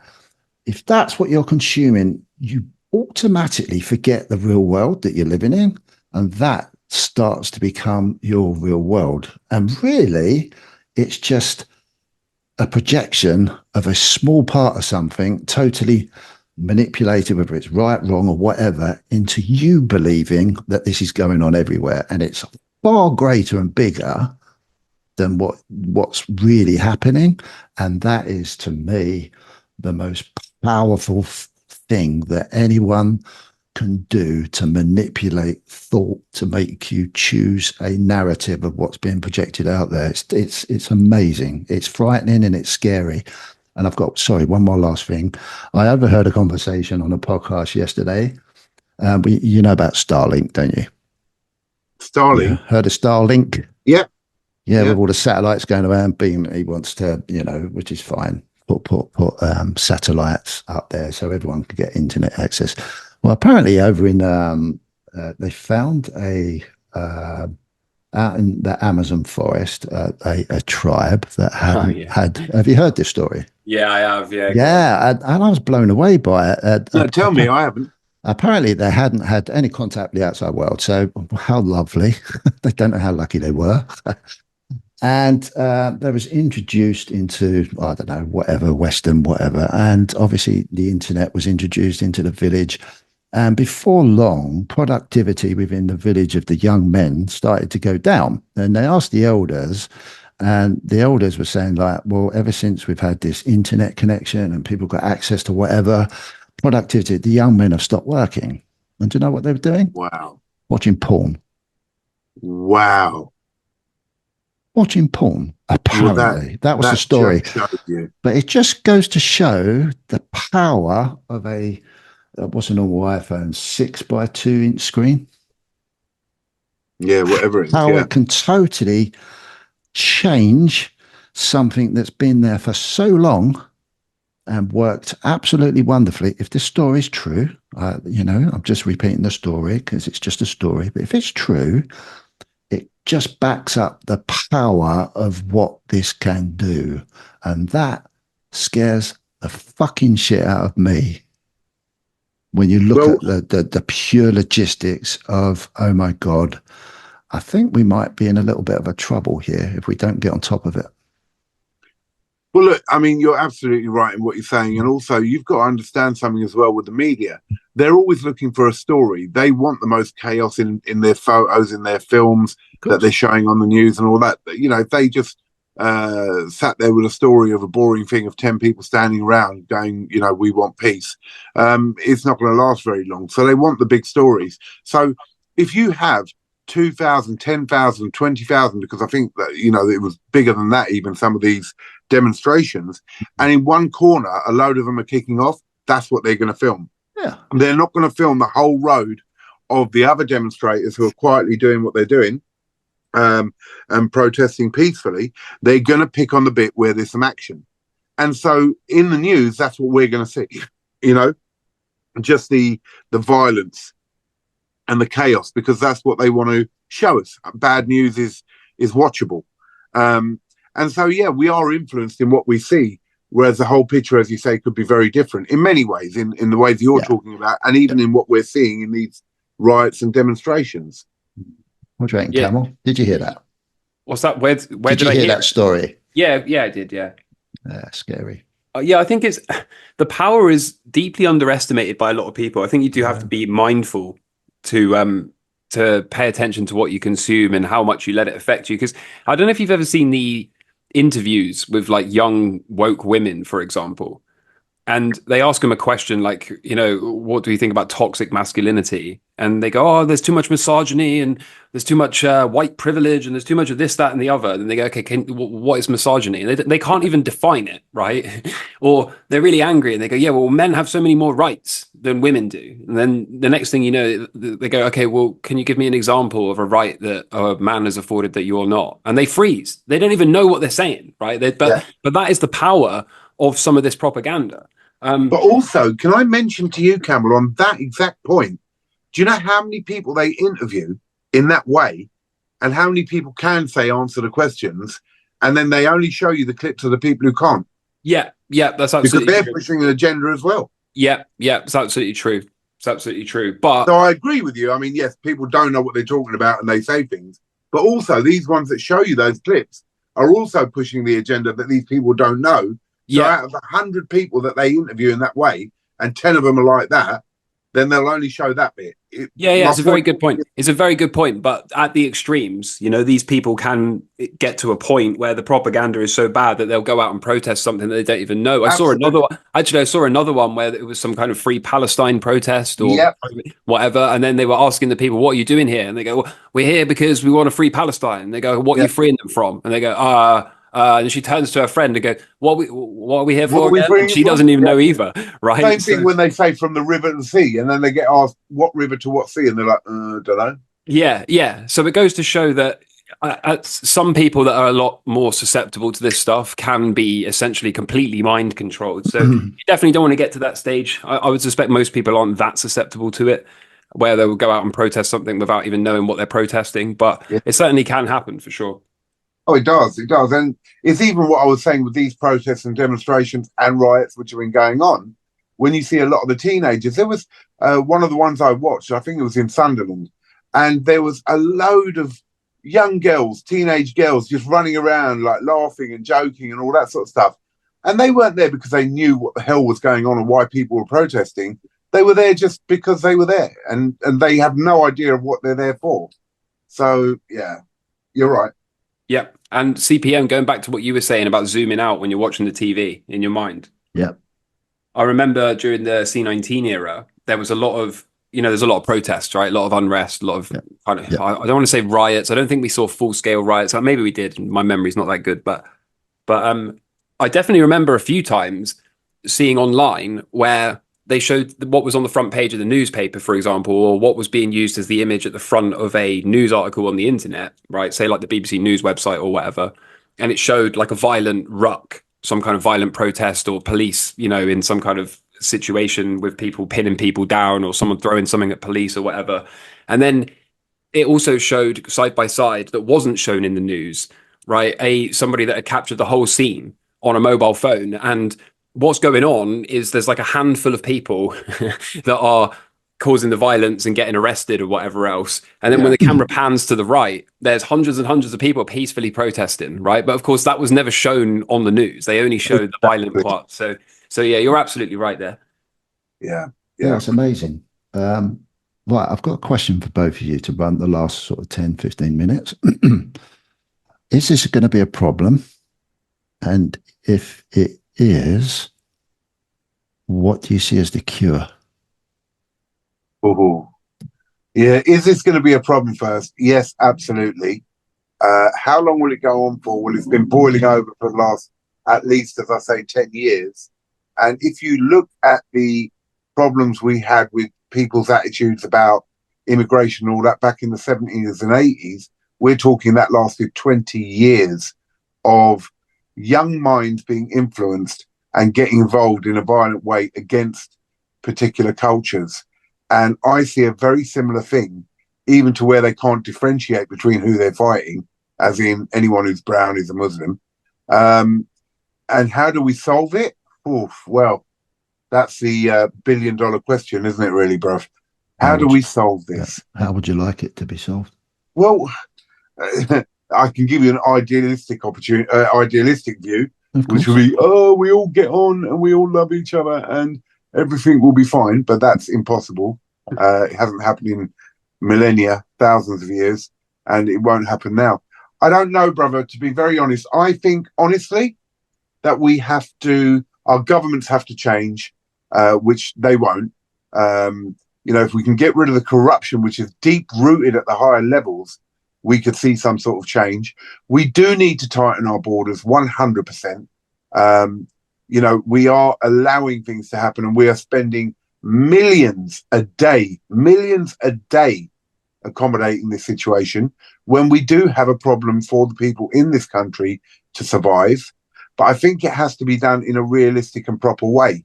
I think my personal view, I think Labour is very on the woke side, and I think we will have problems with it because the people are upset with what's going on, whether rightly or wrongly. They're upset, and if you don't listen to the people, it's going to get worse. I think it is going to be a problem. And if my suspicions are correct, then whoever's in charge of the government, or maybe higher up than that even, are going to offer the solution. And most people are going to willfully accept it, thinking that it really is a solution to a problem. But if that's the case, then this problem was caused by them. Now, whether or not that turns out to be correct, or whether or not it just gets worse for a while until it reaches some kind of breaking point and then it gets better from there, that's to be determined. For me, I think it's kind of useful to be aware of this stuff, but on a more personal level, I think just worry about looking after yourself, worry about looking after your family. Agreed. Do what you can to exit the system, so to speak, or at least not give your energy to it. And whether that is just watching less of the mainstream media and going out for more walks with nature, or whether that is, doing some research on how to exit the system in a more financial way, or there's a million ways in between. But I think that taking care of yourself and your family, being in good physical shape, things like that, they're really going to help. And yeah, it's going to be a wild ride, but we're going to be able to enjoy it, I'm sure. Okay, cool. I've got one final question for you both. If trust has become so lost with misinformation via social media, do you both think that trust can be ever built back to reliably trust people as a community just by using social media, or is that just impossible? I think it is absolutely impossible.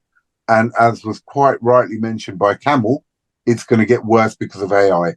We cannot trust anything we see. I don't know if any of you saw the film The Running Man, where he was framed using fake videos of him shooting all the people in the helicopter, when actually he refused that order. It's a very similar thing. They can put politicians using AI saying whatever they want to. They can make pictures of things that aren't real. We've already seen it, with beheadings that were done in America, and then it was found out, well, these weren't actually real. So I think it's going to get a lot worse. I don't think you can trust anything you see now. Um, I just don't see a way out of it. I mean, governments will use this stuff to their advantage. Even that Channel 3, which I said was the one that really pushed out this narrative that it was an illegal immigrant who committed these murders, apparently was backed by Russia. So even country to country, they will use this fake imagery, fake news, and all that lot to muck up countries on the other side. So, no, I don't think social media can be used to mend this problem. I think it will make it worse. And as Campbell said, I think AI will have a massive part in this. Massive. Yeah, I definitely think AI is going to have a big part, and I definitely think AI is going to make it a lot harder to figure out what's real and what isn't. There, part of me wonders if they could maybe build a blockchain type, don't trust, verify type mechanism. But then I don't know. The problem with the internet, right? The problem with it is it has to have a certain degree of censorship. And you might think that's a crazy thing to say, but if we have an internet with zero censorship, then you're going to get people put all kinds of horrible stuff on it, right? Stuff that we don't want.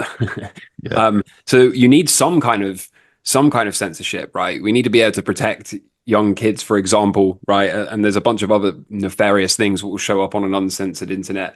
So there has to be some degree of censorship, and at the same time, we don't want it to be like a woke mind virus or whatever it is. And yeah, I think it's going to be really hard, but I think we've already reached a point, particularly for young people, where they already know they can't trust most of what they see, right? I think we're already at that point, and it's probably just going to continue that way. I have long wondered the implications if we get to a stage where you can't even Google something and trust the result it sends you, right? I wonder what the implications for that are. And it probably isn't good for the human psyche to not be able to get hold of information that you can have any degree of confidence or trust in. That must be that's quite weird, right? Like if Well, it, sorry. I was just going to say, it seems quite weird to me that we could maybe get to a point where every video you see now, you'll be like, well, is that AI? Well, did he really say that? And I think that's going to be a really tough time to navigate. And I wonder if it will just almost push people back away from the internet. Like if the whole access to freedom of information ceases to work properly, and you can't learn to trust anything you see anymore, then will we just give up on it a little bit to some degree and move back to just sort of having conversations with people in real life, or Well, conversations that you aren't AI generated or whatever? I would hope so. We even saw it. Look, it doesn't even have to be talking about AI and all that lot. Even individuals will post things about how wonderful their relationship is and how everything's fine and all that lot. And then you find out behind closed doors there's abuse and all that sort of stuff. Yeah, So, even on an individual basis, we don't post the truth. Do you know what I mean? We post things that people want to see. yeah, It's even been shown that people have had, like, believe it or not, like a toilet seat, which when filmed at a certain angle looks like you're in a plane with a computer screen behind it showing the plane flying and all that lot. This is right. how much you don't need AI. People are very ingenious in what they come up with. Flying over to the Bahamas and all this sort. The geezer sitting in his room, lonely as hell. Do you know what I mean? You can't believe anything, and it's I don't know. It's just a mucked up system, and a lot of people my age don't even use Facebook. They got themselves off Facebook. Now, for instance, I have a Facebook account. I haven't used it in years. I mean, I've just joined certain Facebook things for gold and silver, but in general, I don't post anything on Facebook about myself anymore. For what reason? My friends know what I'm doing, where I am, and what's happening. And all the rest of you people out there who are looking at my Facebook, why the hell are you doing it? You know what I mean? Why are you Yeah, I doing it? agree. I agree. So, yeah. I think social media is more dangerous in a lot of ways than people realize. A lot more dangerous than people realize. Yeah, absolutely, absolutely. Could To be a be big. indexable and look upable like that is weird. It's not. Yeah. It's not optimal. It's scary, isn't it? It could be a good conversation for a two swigs and a sig, trust and humanity. Where we're going with it. It does worry me a lot because I'm just as bad. I get suckered into this screen too much sometimes. and I can spend too much time on there. And sometimes I don't know, being a bit old school, I just think, yeah, the people I come into contact, I really want to trust them. Or, you know, that human thing really kicks in, doesn't it? So I really want to have a good conversation, whatever they're going to tell me, I want to trust it. But then it's like, you just think, can I? Can I trust it? You know, and it's so manipulative. It's so, I don't know. I just look at the youngsters. I mean, I look at my grandson. You know, bloody hell. You know, he's not my responsibility to a degree, but you know, he's beamed in. He's beamed into the internet, and he's 3. It's a part of his everyday life. You know, and I kind of like it when he comes to stay because I take him in the garden and we just go and play sticks and water. Yeah. You know, and it's just, and I say to my daughter sometimes, and I say, like, I didn't do this for you. You know, what fun did we have building camps? And we had the internet. I said, what fun did we have? And she goes, yeah, I get it. And I said, you got to get off your ass and fucking interact and push Well, yourself. That's part of being a parent, you know, and recognize these things and give them the balance and just make sure that your children know that there's a difference between um, what I'd say is real. It's a big contest. You can contest that as a word.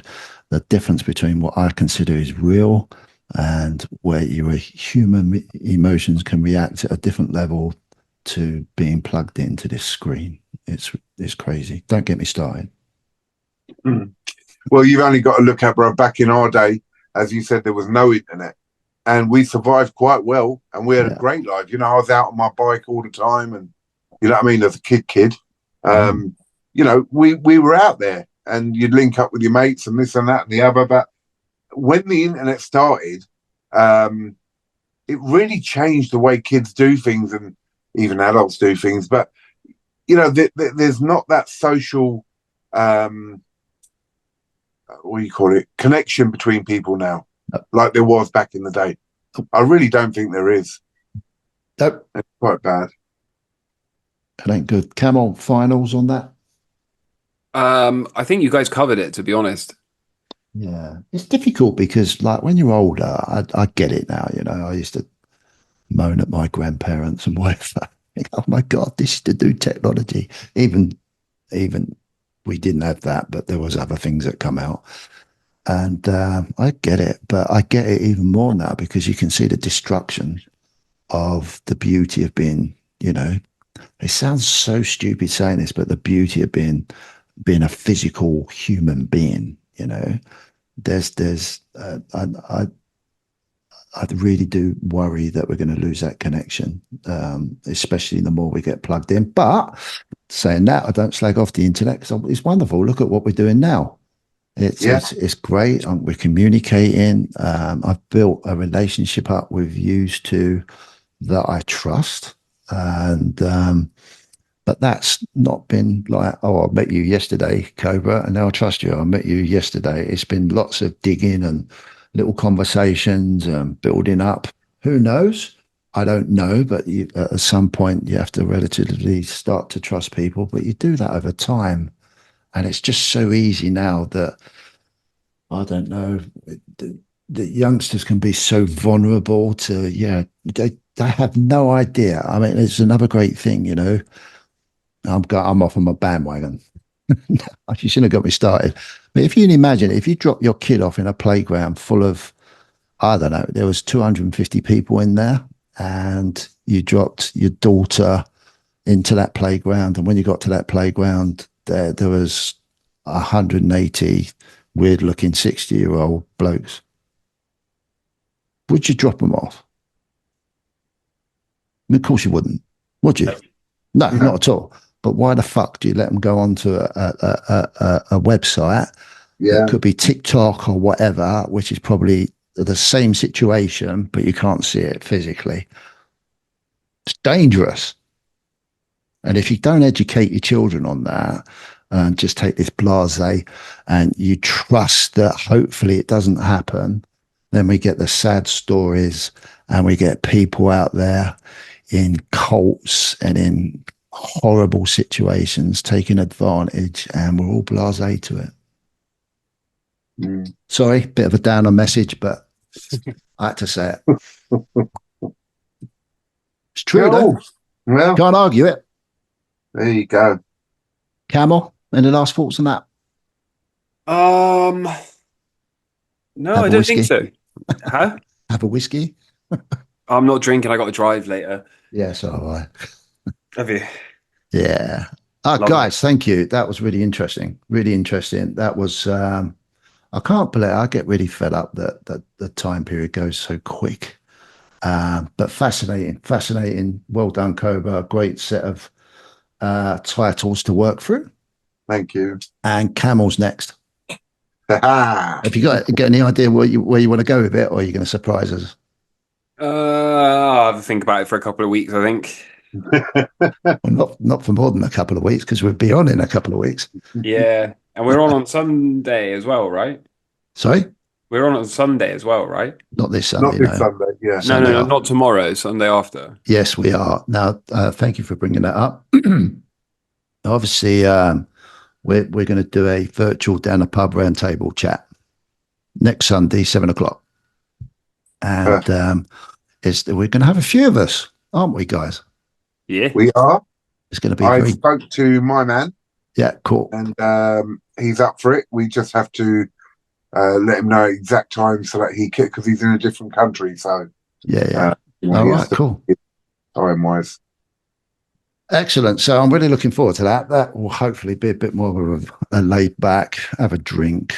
I don't know. I like the concept of it, because we're almost trying to sort of do the reverse of what we've been talking about, and use this sort of medium to almost recreate something in a physical format, that in a virtual format, in a physical way. So I'm really looking forward to that. That'd be really cool.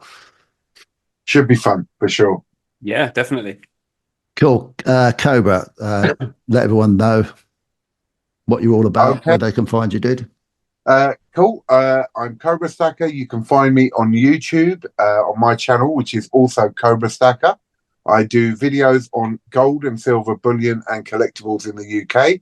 And every Friday, I am live at 7 p.m. with an auction with amazing prices and amazing bits from around the world. So please feel free to come and join. Camel. You can find me on Twitter and YouTube, Camel Finance, and I post daily content. And we smoke crack and find the cycle lows. So come along. We'll have to do that physically one day. I think that'd Or be so smoke cool. crack. Yeah, absolutely. Ooh. No, I'm not condoning that at all. It's got a Guys, stigma attached to it, but it's fine. Yeah. Yeah, I'll Guys, pass, thank you so much for joining us. It's been a great podcast, and this will be out tomorrow. Obviously, it's on Sunday, so it'd be really cool. Please like, share, subscribe. Please support the channel. I've got so much I want to do with it, and take it to another level with conversation like this. I think it's vital going forward. Cheers. Thank you very much. See you later. Cheers. Cheers.